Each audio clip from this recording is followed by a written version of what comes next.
a church uh, stake dance where he was playing. He played the guitar, and they dated and married. And So he tell me more about his musical well, career a little bit. all right. I'm sure he started really young. I remember seeing old pictures of him with a violin. That is, I guess that's how they started him out on the stringed instruments, and they had a propensity for it, so he stayed with it. He was good enough. He was a professional. He joined the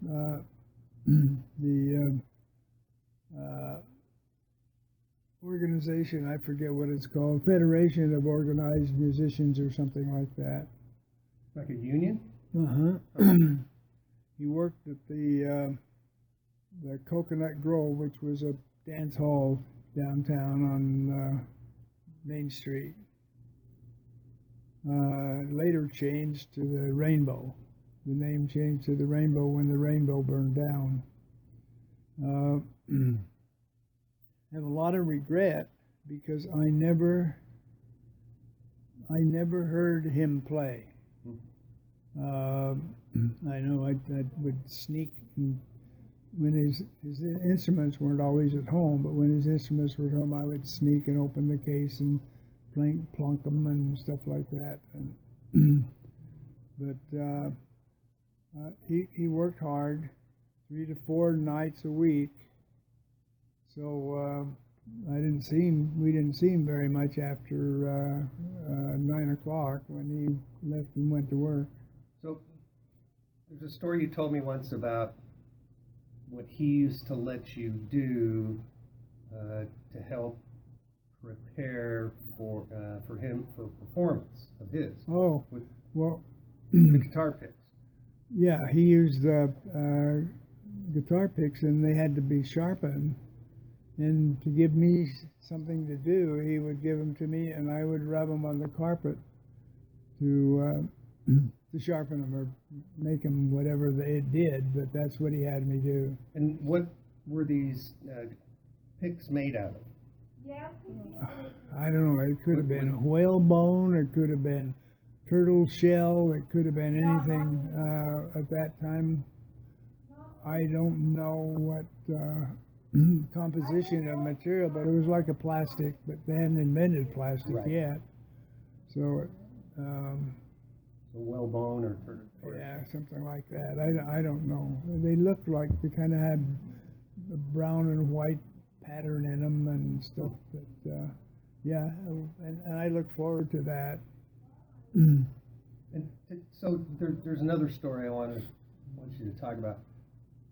Tell the story about him and Nat King Cole and the King Cole Trio. Oh, well, my dad worked, like I said, many jobs. Well, not many, but 2 or 3 that I remember or don't remember. But he started working for the Hertz organization. Rental cars. Rental cars. This was during the war, and there was a lot of military around because of Hillfield and out at Kearns. And the military guys wanted to have a car to drive, so they did really a pretty good business in car rentals. And one night he didn't play. I don't know how they got along without him, but one night well, maybe it was in between. I don't know. But Nat King Cole came to town for a concert.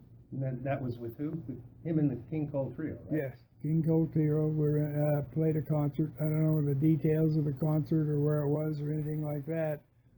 But back in those days, that would have been probably 40, maybe 1940 or something like It was that. after the war started, so Oh, yeah. 42, 43 maybe? Yeah. Yeah.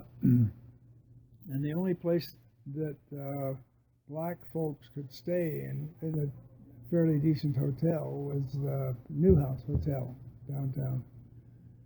And the group, Nat King Cole Trio, the group needed to get from Salt Lake to Denver for another performance. And I don't know if they couldn't make railroad connections or what, but they wanted Hertz to provide a driver and drive them over to Denver. And Dad did that. He took one of their cars and took all three of the trio, and they drove to the Denver concert. I always thought that was pretty neat.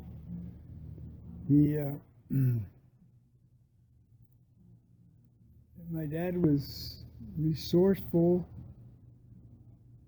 He was bright enough. He never finished high school. He was bright enough to be able to compete in business. He worked for Hertz organization, and there was another car rental company in town, and they pirated him away from the Hertz group, and he worked there for a while. And then I guess Hertz pirated him back again. I'm not sure, but he worked there longer than any place that I knew. It was fun because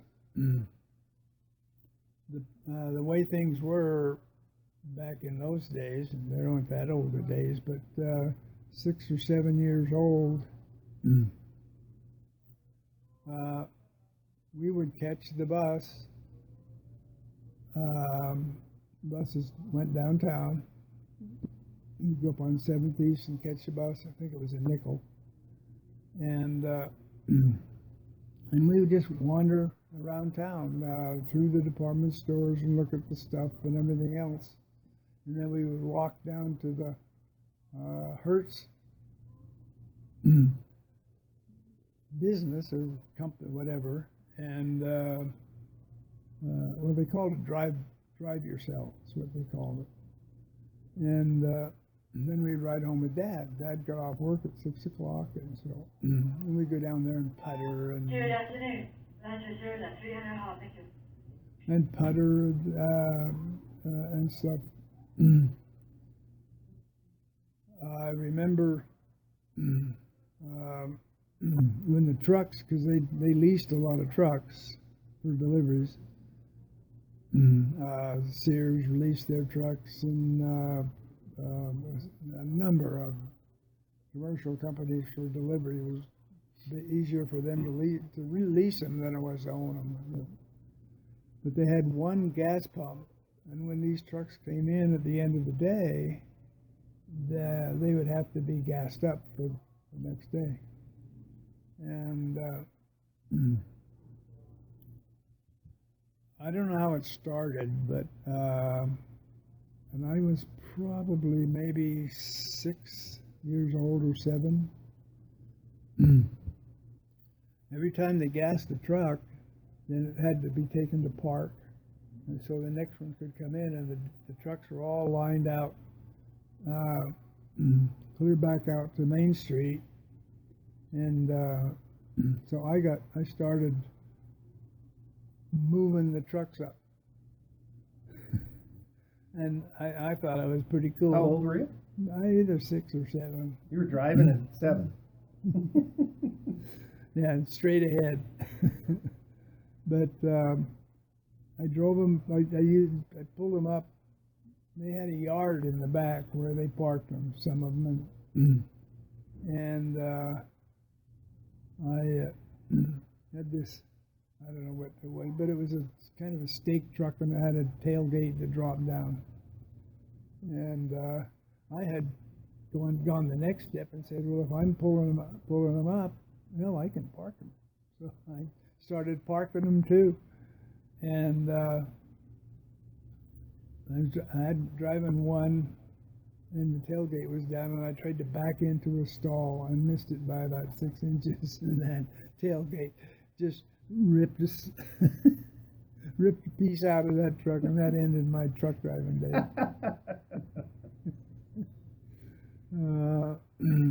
So there was a time you worked for a dairy, is that right?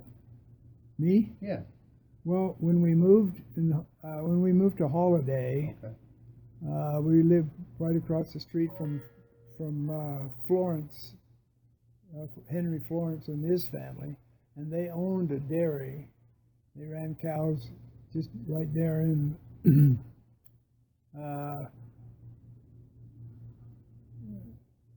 well, right there in Holiday. It was 40th South and 23rd East.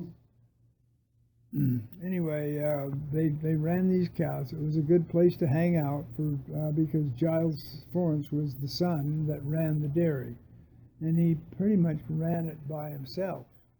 Wasn't a big deal, but he ran it by himself, and so he welcomed me and a couple of other brothers, the Myers brothers. Which Myers, explain the relevancy of that to Holiday. Well, the Myers grocery store was their dad, and Myers and they Meats. hung out. Yeah, yeah. And we washed bottles and just kind of kicked around on deliveries. We would go with him in the pickup truck, and we'd deliver the milk to the door and pick up the empties and bring them back. He didn't have a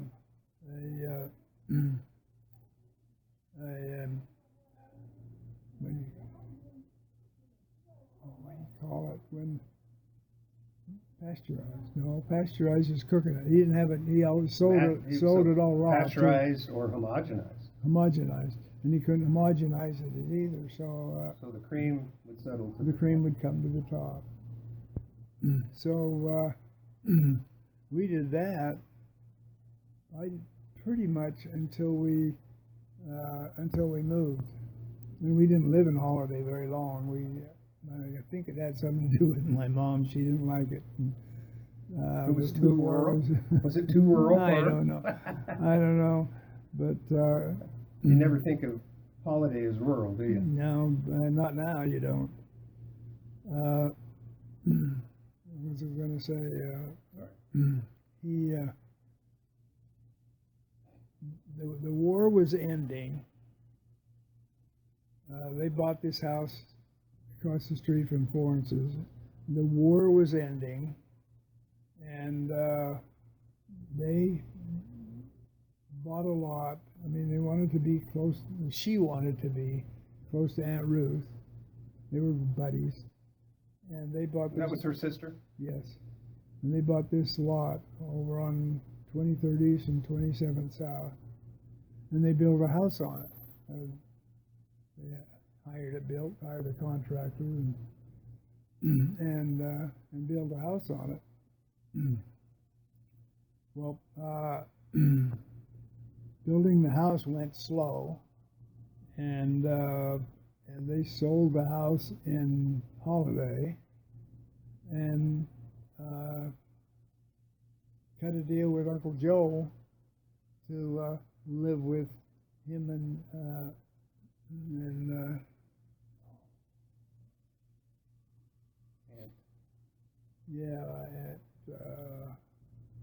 I'll think of it in a minute. I can't even. Anyway, they were living over in downtown Holiday, and we stayed there for a year, and there was, I don't know if Kathy was born yet or not. I don't know. Maybe if she wasn't very old. And the girls and Mom and Dad stayed with Joe, Uncle Joe. Oh no. We all moved to Mendon in Cache County. there was an old abandoned house in Minden that nobody was living in. It was summertime, and they cut a deal for the summer for me and Steve and You and Jimmy? Mary, Who? or me and Steve. me and Jimmy and Mary, I guess by then, and so we spent the summer in Minden, and I was probably 12 or 13 years old then, because I was in Scouts. Mhm. I think I was. Anyway, that was, you talk about a ideal summer for a 12-year-old. Why? Well, I had a couple of, there was guys my same age there, and I hung out, and we went over to the swamps and caught fish and hiked around, and it was just really a treat. But then they finished the house enough in Mill Creek for us to move back. So we moved back, and that was the house where we lived when Dad died. It What year was that? 49. If I remember correctly, that to date, even as we speak now, was the worst winter in the history of Utah they've ever recorded. 47 was. 47. Yeah.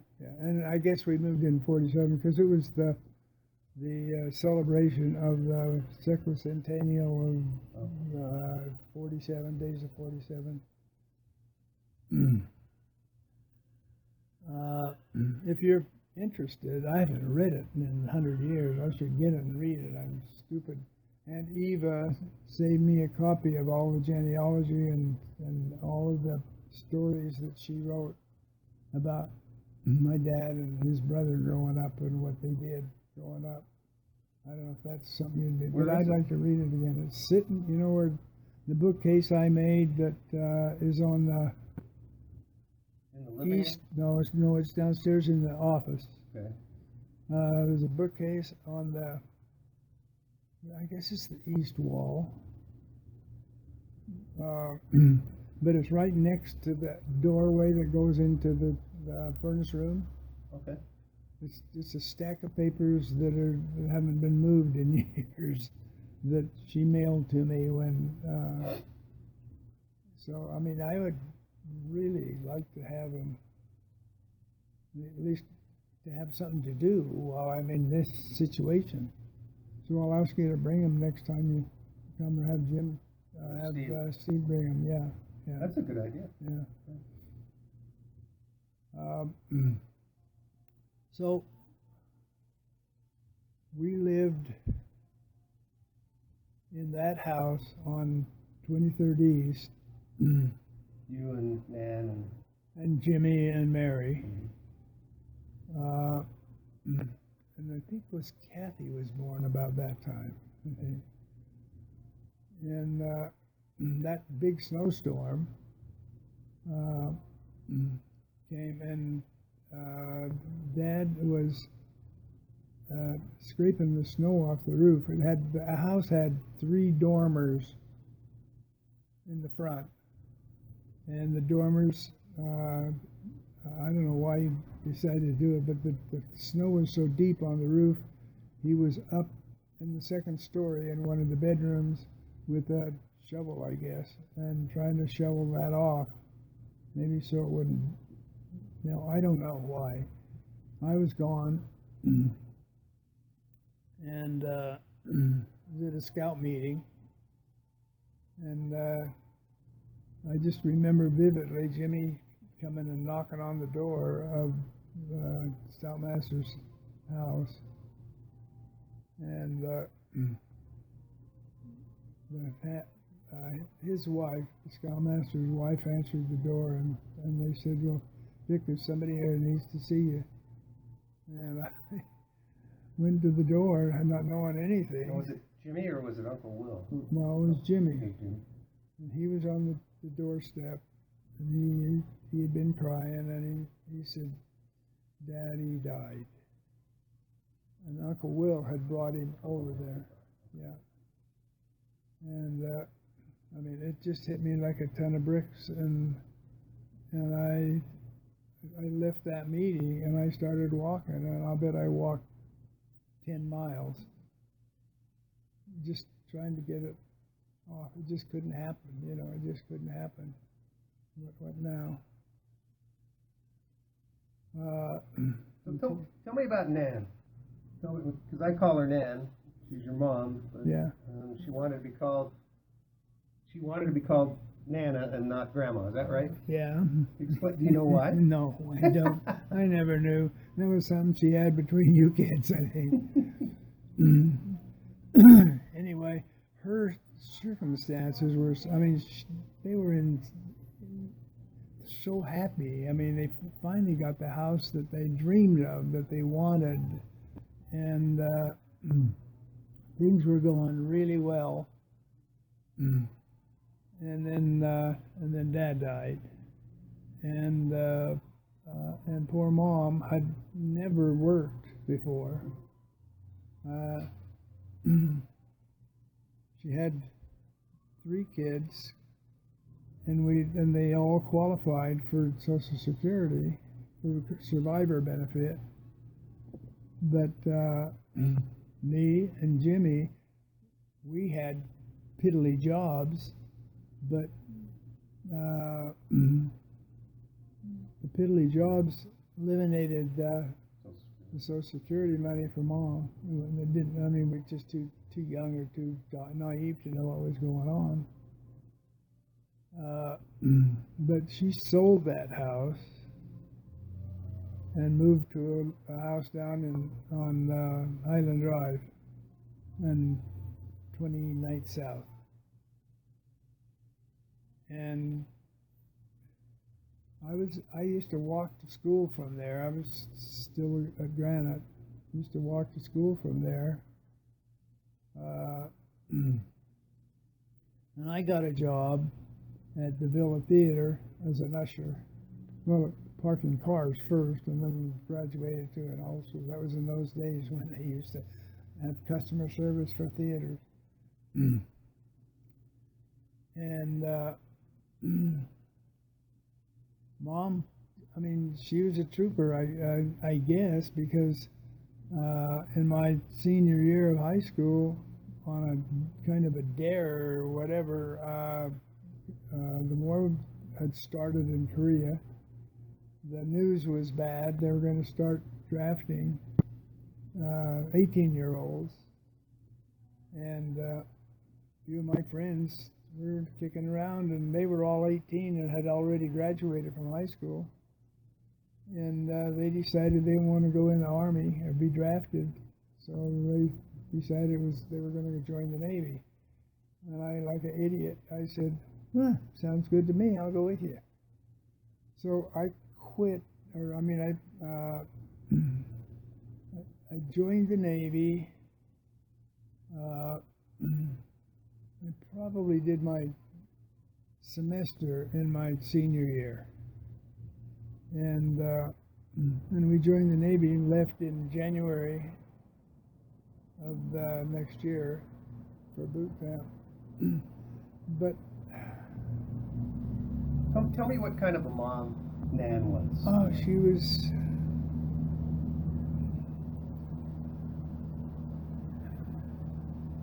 She a good cook? She was gentle, you know, and I think about cook. Yes, she was a good cook.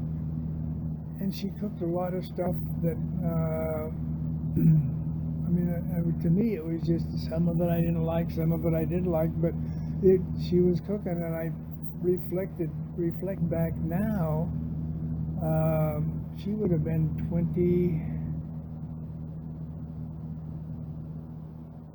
maybe 30 years old, and my recollection had me at about 6 or 7. We always ate She tried everything. She made pickles. She did. She canned stuff. She did what she had to do to support her family. And in reflecting back, I just have regrets for not realizing what she was going through and doing more. I did, when I went in the Navy, they talked about what they called an allotment, and if you were married, you could have a marriage allotment. I looked into an allotment for me, and they kept saying, if you're not the fifth prime support, you can't qualify for an allotment. And I thought, I could lie, but they might catch me. And so I said, okay, I'll take that. So she got an allotment from me every month while I was in the Navy. I have no idea how much it was. I mean, they were only paying me about $20 a month, so it was probably around that. But it got bigger and bigger as I got rank and so on. And the poor lady, she sold the house on 23rd East, and I'm sure there was a little bit of equity, and I'm sure she lived on that equity. But then she bought another house, and she found a lender to lend her. She bought another house, and that's the house she was living in when I left. Which is the one down? The one down on Highland Drive, and yeah. And I came home. You know, I wrote letters and had some kind of an idea of what was going on, but not totally what was going on back home. Nobody ever wrote me while I was in. That was awful. So anyway, when I came home on my first liberty, she had bought this house down there, and Is the one in Midvale? No. no, it was down in, I forget what they call that area, but it's What's the address? well, it's not, let's see, if you go down to the villa, it's not that far south, and it's only about 2 blocks east of Island Drive. Oh. So she was living there when I left. When I came home, she was living in a rented apartment in downtown on 5th East and about maybe 19th South. And I thought, oh, okay, well, that's what she wants. If she wants to live here, that's okay. I never caught on what was going on. And so I spent my liberty there, a week there, borrowed cars, her car, whatever.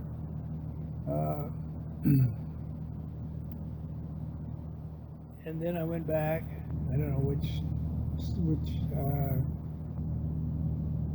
what I did when I went back, but I did. I went back from there, and 6 or 8 months later got another leave, and I came home, and she was living,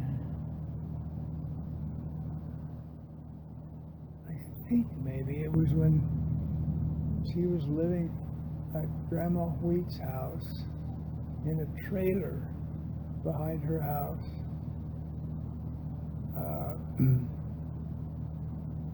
Her, Jimmy, when he wasn't in jail, and both girls, they lived there, okay? Then the next time I came home, she had bought that little house in Midvale. And she made that permanent. And I had no idea what was going on. I used to look at the mail, and there was just scads of mail from Beneficial Finance. Was it Beneficial Finance? I don't know. I'm not sure. That it might have been bank. I don't know. But anyway, all of these letters, I just took. Oh, okay, so what? You know, so they're sending her letters. And then when I came home the next time, she was still there. And I stayed there, just got a bed and lived down the basement there. Jimmy did the same thing. He was there. Jimmy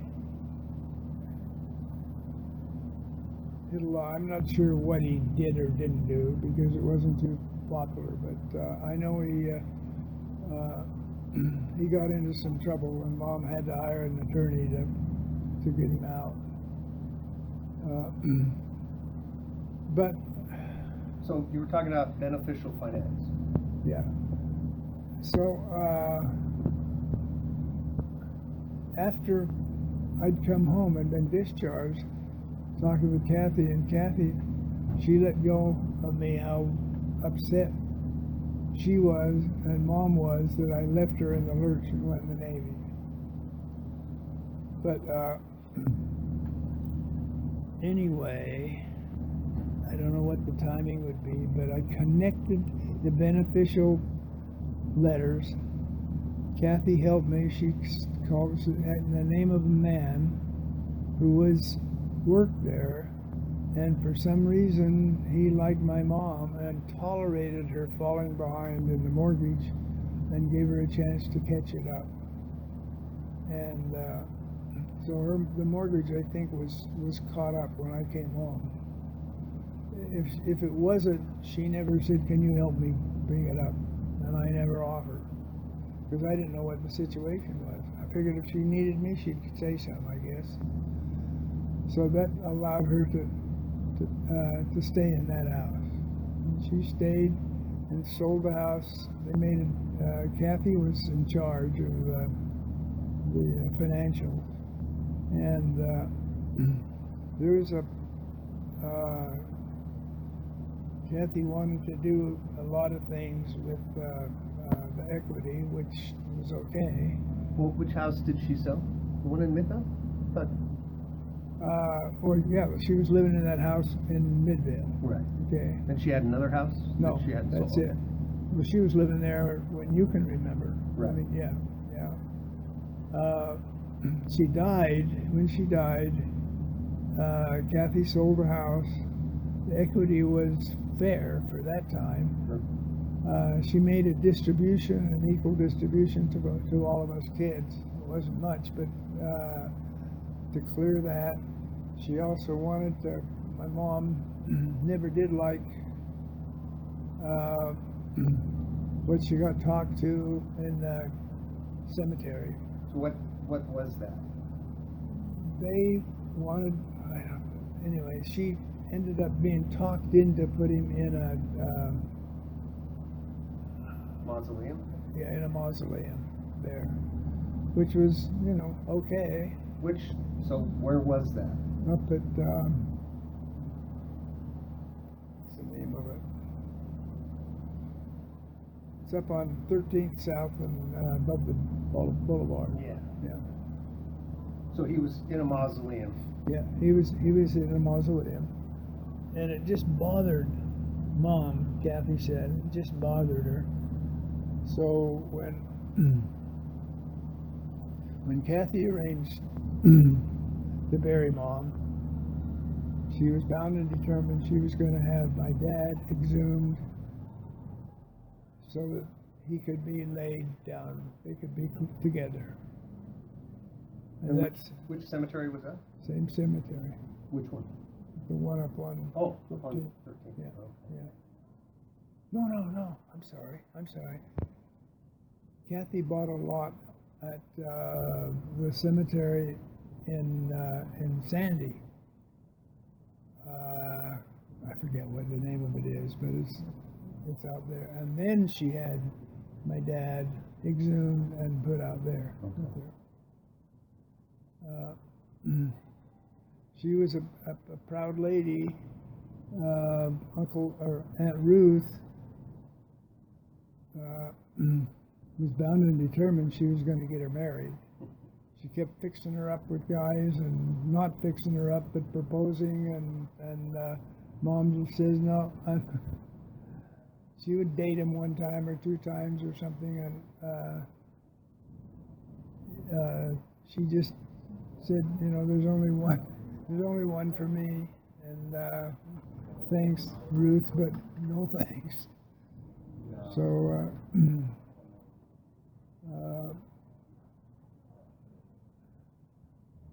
I mean, that's rattling on from one thing to another, but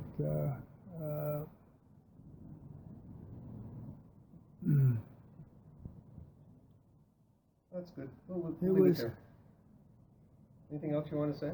no, I mean, you know, childhood was childhood, and we were allowed to do, I mean, not allowed to do, we just had the freedom to do anything. I mean, our mothers fed us breakfast in the morning, and we go off and wouldn't come back until 5 o'clock in time for dinner, and nobody worried about anything, you know. So there was a time that you lived, was it down on 60s? And that's pretty close to Liberty Park, right? Yes, it is. So talk about, was it you and Jimmy that used to go over to Liberty Park? Every day that was the place to go, and we weren't the only ones. I mean, there were kids over there too, doing things. There was a lake at Liberty Park, and they had boat rides, an outboard motorboat, sit 4 or 5 people, and then you get in that thing, and you'd go around the pond once, and then you'd go around again, and then you'd come back to the dock, and that was the end of your ride. It was an outboard because they didn't have fancy outboards like they have now. He had a rope on it and had to start it with a rope and everything. There were carp in that lake, and we used to go over and fish for those carp. Interesting. We would take a couple of loaves of Wonder Bread and mix a little bit of water with it and mold it, and it would do something to the lutens or something like that. And then we'd take that and put it on a bent pin. We'd take a straight pin, tie a string on it, and then bend a little hook on it, and throw that out there, and those carp would go for it, and we'd pull them in. That was fun. We were there one time. I don't know how old we were. Jimmy must have been maybe 4, which had made me 5. And we were over there playing in the water on the bank of the lake, and it had a wall, kind of a wall around the bank. And I don't know what he was fishing for, something, a limb or a leaf or something like that. But he was leaning over with a stick and trying to pull that, whatever he was after. It went right in head first. Oh no. Oh, I was so worried that my mom would just let me have it for letting it happen. I don't know if it was dry when we took him home. I wouldn't be surprised if I said, "You're not going home till you get dry." But at that point, we think of Trolley Square as being a mall, but what was Trolley Square at that time? Well, let's see, they had several trolley routes in Salt Lake City. All of them made the route downtown because that's where all the commerce was. And the barns, they call them car barns, they're on where Trolley Square is now. That's what they were. And they parked the trolleys in there. And then they started replacing some of the trolley routes with gas or diesel engines. And the first ones were little teeny tiny buses, kind of had 1 seat on one side of the aisle and 2 seats on the other, kind of like some of the airplanes. And then they started replacing those with larger buses.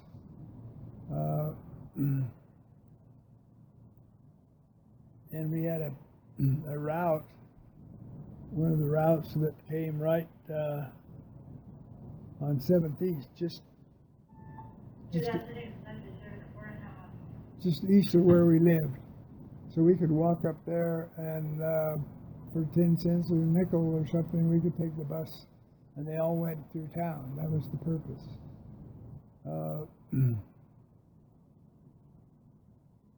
But that bus had rails that ran on between 9th South and 13th South in Liberty Park on the east, or the east end of Liberty Park.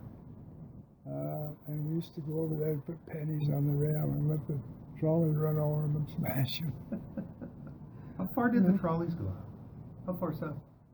They went to Sugar House. Sugar. Yeah, yeah. And So they go south and then turn east and go to Sugar but House? they didn't go east. They didn't go east. No, they just stayed on 7th East. Wait a minute, did they? The bus route that eventually replaced the trolley cars was number 8. I'll never forget that. And then that bus would return back to on 11th East. So the bus, the diesel or gas buses, they did do a loop, but I don't think the trolley did, because